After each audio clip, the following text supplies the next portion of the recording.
2013년 기출 방사선 핵종에 대한 설명입니다. 크리톤은 기체 상태로 약한 감마가 나오는데 비닐의 두께 측정에 사용된다. 재질의 종이 두께와 비닐의 두께 측정은 완전히 동일한 원리입니다. 정전기 제거라는 게 있는데, 이 정전기 제거는 어떤 물질에 방사선을 쐬게 되면은 이 방사선이 전자가 빠져나가서 플러스 형태로 띄게 됩니다. 그런데 먼지의 특성이, 먼지가 기본적으로 플러스를 띄고 있기 때문에 이렇게 플러스로 만들어 버리면은 먼지가 가까이 오지 않는 효과가 있습니다. 이런 원리를 이용해서 정전기 제거를 합니다. 정전기 제거와 전자가 이미 없어졌기 때문에 정전기도 만들어질 수가 없고, 왜냐하면 정전기는 기본적으로 전자가 모여서 이렇게 방전되는 현상인데, 전자가 없기 때문에 정전기가 제거되고 이렇게 먼지에 의한 오염도 방지하는 역할을 합니다. 이 과정은 반드시 크리톤만 사용하는 거 아니고 약한 엑스레이, 대략 5에서 10케브 정도 되는 엑스레이 이용해도 동일한 효과가 나옵니다. 이 삼중수소는 저에너지 베타선으로 굉장히 유명하고, 추적자로 사용하거나 아니면은 이 발전소에서 우라늄 붕괴 도중에 만들어지기 때문에 발전소 외부에서 발견이 되면은 오염물질이 누출됐다라고 생각할 수 있는 관리물질이 삼중수소입니다. 양전자 방출 핵종으로 패시티에서 사용되는 것은 F18이며 이게 포도당이 합성을 해서 FDG라는 형태로 사용이 됩니다. C40는 우주선에 의해 생성이 됩니다. 그러다 보니 이게 우리 지구의 공기라면은 우주선에 의해서 항상 일정량이 생성이 되고, 항상 일정량이 자연 붕괴돼서 결과적으로는 동일한 비율을 유지하게 됩니다. 그래서 이 안에 살고 있는 모든 생명체들은 어떤 생명체든지 간에 나무든 사람이든 이 CO2를 특히 나무 같은 경우에 CO2를 흡수하기 때문에 이 안쪽 나무 내부에 CO2 농도가 일정하게 되는데, 만약에 나무가 죽게 되면 이렇게 들어오던 이 CO2의 형태를 가진 C14이 공급이 멈추게 돼서 자체적으로 가지고 있던 C14이 붕괴만 하게 됩니다. 따라서 지금까지 살아있을 때는 일정한 비율을 유지하다가 죽은 이후부터는 붕괴하기 때문에 C14의 양이 줄어들어서 이 비율을 가지고 이 나무가 죽은 연대 측정을 할 수가 있습니다.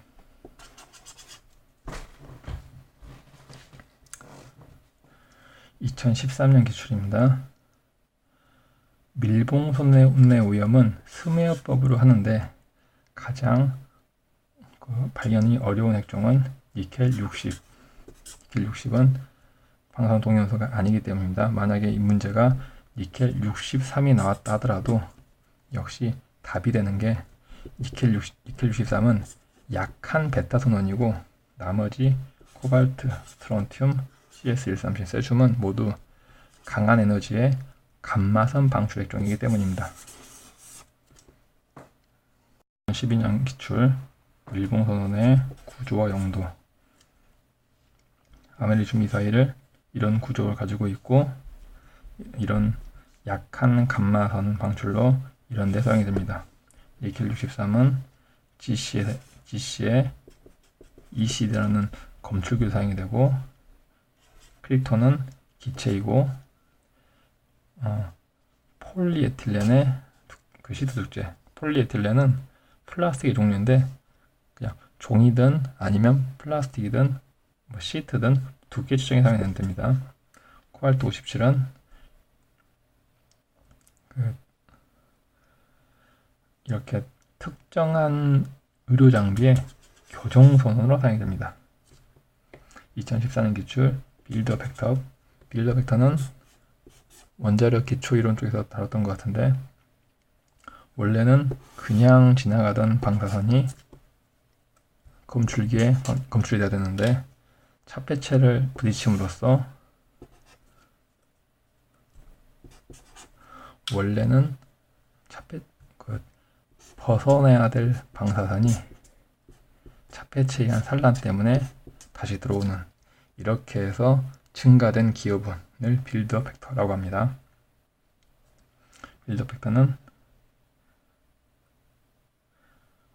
차폐체에 의해 산란된 방사선에 의한 선량 증가분의 비율이고, 산란 기여분이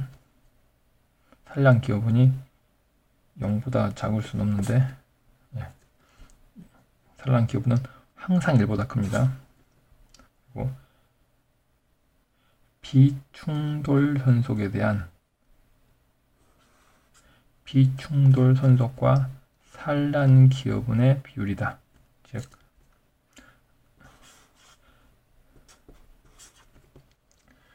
기존 비충돌 선속이면은 차폐체가 있지만 확률적으로 충돌하지 않고 지나간 이 선속, 이게 비충돌 선속이고, 지나가다가 확률적으로 충돌해서 벗어난, 그러나 이 중에 산란에 의해서 다시 들어온 이 값, 비충돌 선속, 그리고 이게 산란 기여분, 즉 이 값에 대한 이 값과 이 값의 비율이다 라는 의미입니다. 즉 이것 때문에 이것 분의 이것, 따라서 항상 1보다 클 수밖에 없는 건 이것 분의 이게 1이 되고, 이것 분의 이게 양수이기 때문에 항상 1보다 큰 값이 되는 겁니다. 방사선 에너지와 차폐체 원자분을 이용해서 계산이 아니라 실험을 합니다. 이건 계산으로 나올 수 없는 값이기 때문에 빌더 벡터는 모든 값이 다 실험값이고,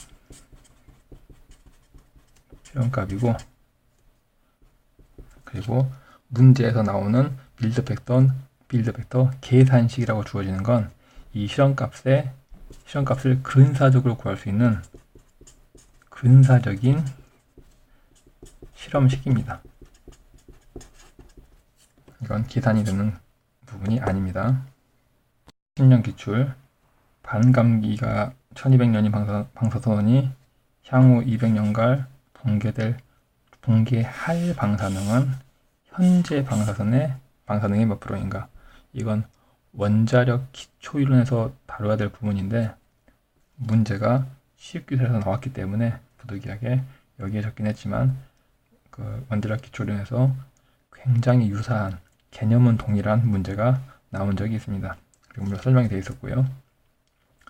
이 문제 키는 이겁니다. 현재 방사선 물질의 이 양과 200년 후의 물질 양의 차이, 이게 향후 200년 동안 붕괴할 방사선의 양이다 라는 점입니다. 즉 방사선 물질은 지수감소이기 때문에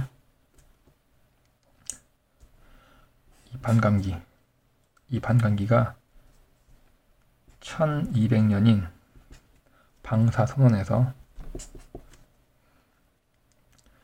향후 200년, 여기서부터 여기까지 이 기간 동안 감소하는 이 양과 현재 이 양의 비율이 얼마인가 라는 부분인 겁니다. 그런데 질문은 방사능을 했지만, 이 계산식을 이용하면은 언제든 방사능 물질의 양과 상호 계산이 가능하므로, 계산이 힘든 방사능보다 계산은 쉬운 양으로 계산을 하겠다라는 개념인 겁니다. 즉 여기 이 전체의 물질의 양을 구하고 이거에 대한 물질의 양을 비교하겠다라는 개념인 겁니다. 그래서 이 공식을 사용해서 물질의 양을 계산한 다음에 이렇게 붕괴 공식에 이용해서 쉽게 계산이 됩니다. 이게 기본적인 계산풀이인데 RI 시험에서는 이렇게 개념을 묻는 질문이 나오면은 문자를 이용해서 계산을 하면은 굉장히 어려워집니다. 왜냐면은 개념에 대한 질문이기 때문에 이 개념을 정확히 잡고 있지 않으면은 개념에 실수를 하는 경우가 굉장히 많습니다. 어렵고. 그래서 개념에 대한 질문을 할 때는 이렇게 요령으로 구체적인 숫자를 대입하는 게 훨씬 개념이 쉬워집니다. 질문을 보면은 반감기가 이거인 방사선언이라고 주어졌기 때문에 지금 주어졌고 문제는 이 방사능과 이 방사능의 비율이기 때문에 현재 방사선이 100이든 1000이든 어떤 방사선이든 상관이 없습니다. 그래서 계산하기 쉬운 그냥 퍼센트 문제니까 현재 방사선을 100 이렇게 주어져 버리면 계산이 훨씬 더 직관적으로 되기 때문에 계산이 쉬워집니다. RI에서는 답만 맞으면 되는 시험이기 때문에 이런 식으로 푸는 게 더 실수할 위험을 줄일 수가 있습니다. 10년 기출입니다. 밀봉 방사성 동위원소의 성능시험 조건. 이건 방사선 취급 기술에 대한 시험이라기보다는 법에 대한 시험입니다. 그리고 이 법을 보면은 이렇게 밀봉선의 시험 조건이 온도, 압력, 충격, 진동, 관통이다 라고 기술이 되어 있습니다. 방사선 발생장치 안전취급 2012년 기출입니다. 방사선 발생장치에서 생긴 방사선은 표적물질과 가속전자와 상호작용이다. 여기서 생성되는 이 시간당 광자수와 관계가 없는 것에 대한 질문인데 이건 굉장히 유명한 그래프가 있는데 이런 그래프 여기가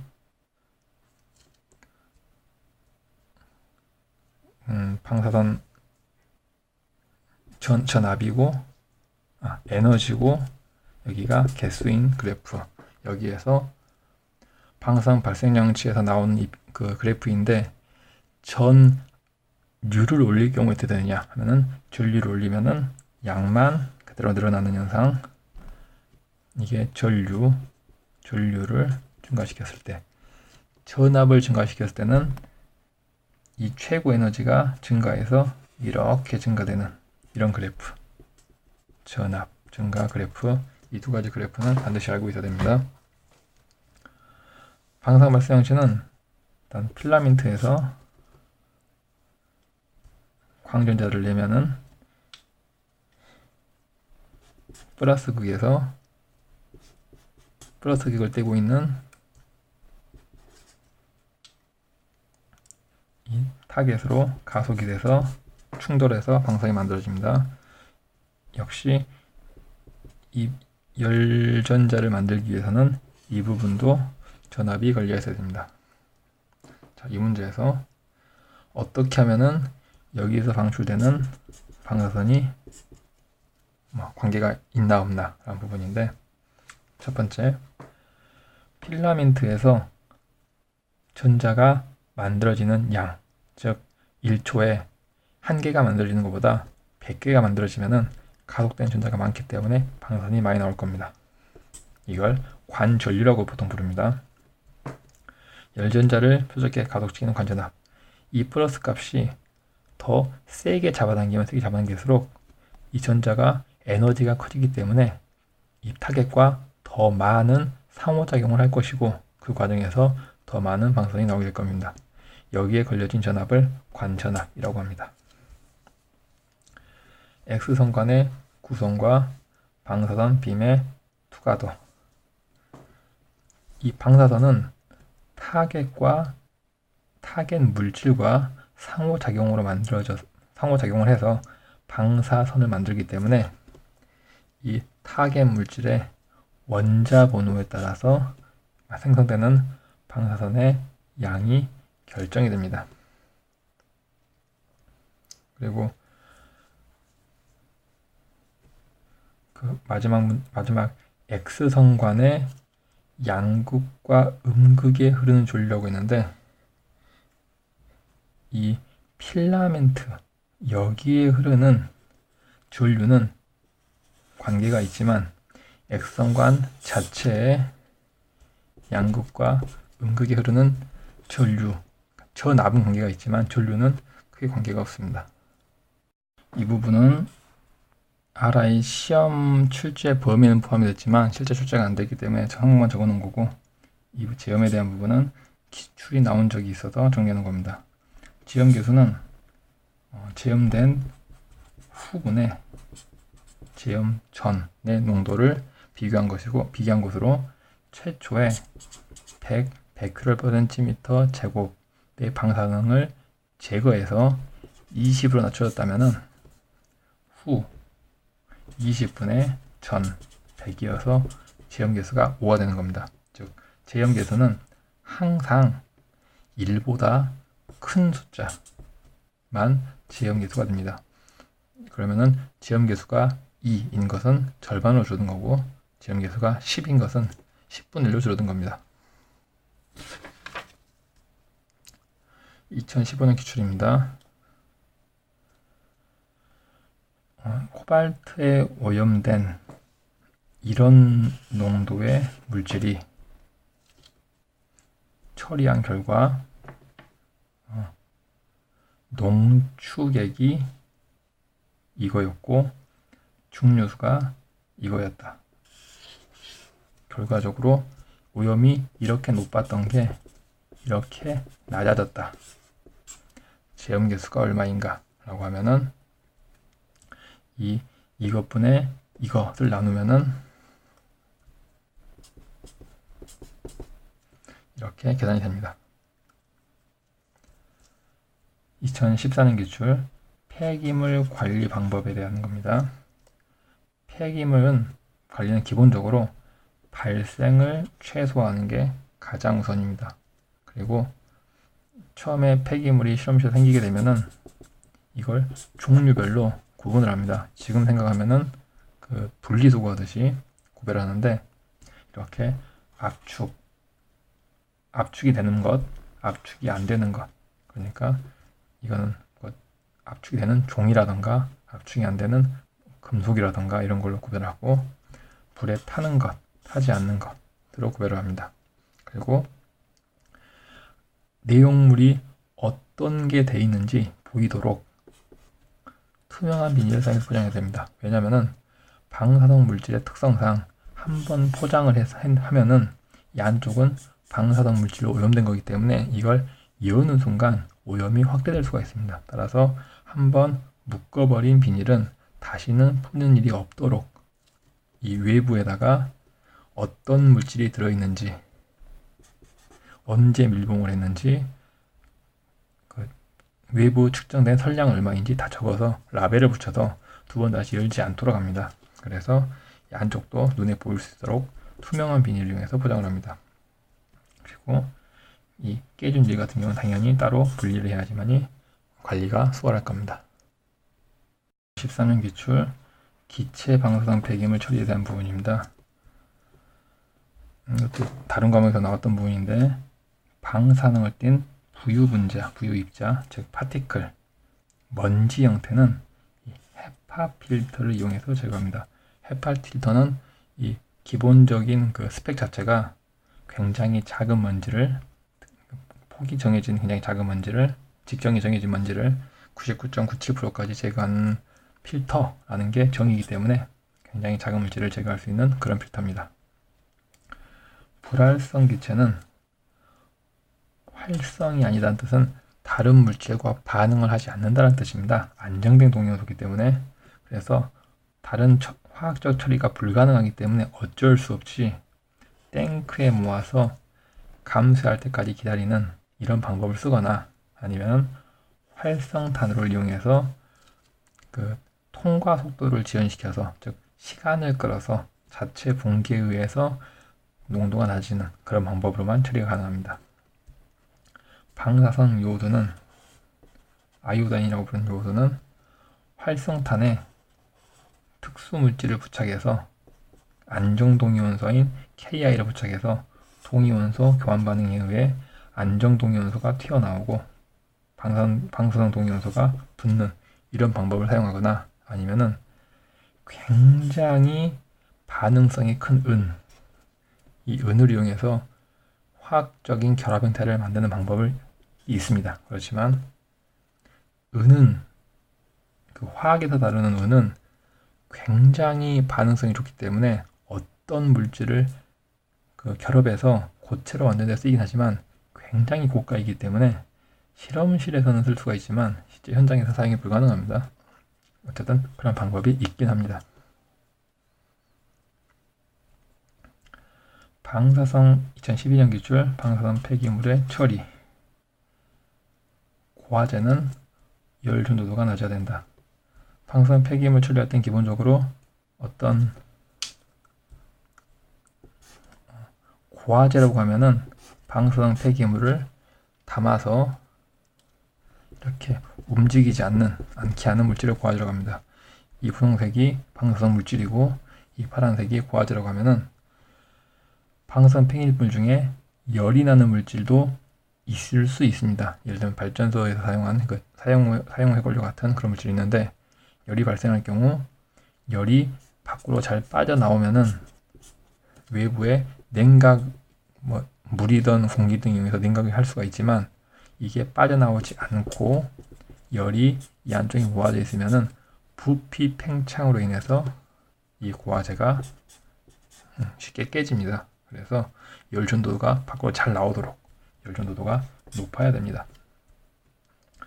불활성 기체는 필터로 제거가 안 되기 때문에, 왜냐하면 필터는 고체, 파티클, 입자를 제거하는 게 필터이기 때문에 불활성 기체는 필터로 제거가 안 됩니다. 그래서 불활성 기체는 이런 방법을 사용을 하는 것이고, 방사선 요오드는 이런 방법이 있지만 이건 고가라 처리가 불가능하기 때문에 이 활성탄 흡착법, 즉 활성탄을 영어로 하면 차콜입니다.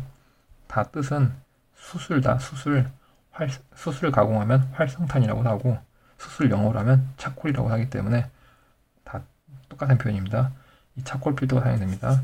그냥 차콜 필터를 쓰는 거 아니고 KI 같은 안정동위원소 처리를 한 그런 물질을 사용하는 겁니다. 액체 폐기물 처리에는 이온교환 수지가 사용되는데 재생이 가능하다. 이온교환 수지는 플러스라든가 마이너스로 특별히 만들어진 건데, 어떤 물질이 있으면은 이렇게 잘 결합해 가지고 이렇게 묶어버리는 이런 게 이온교환 수지인데, 이건 다시 얘를 떼내는 재생 작업을 하면 재생이 가능합니다.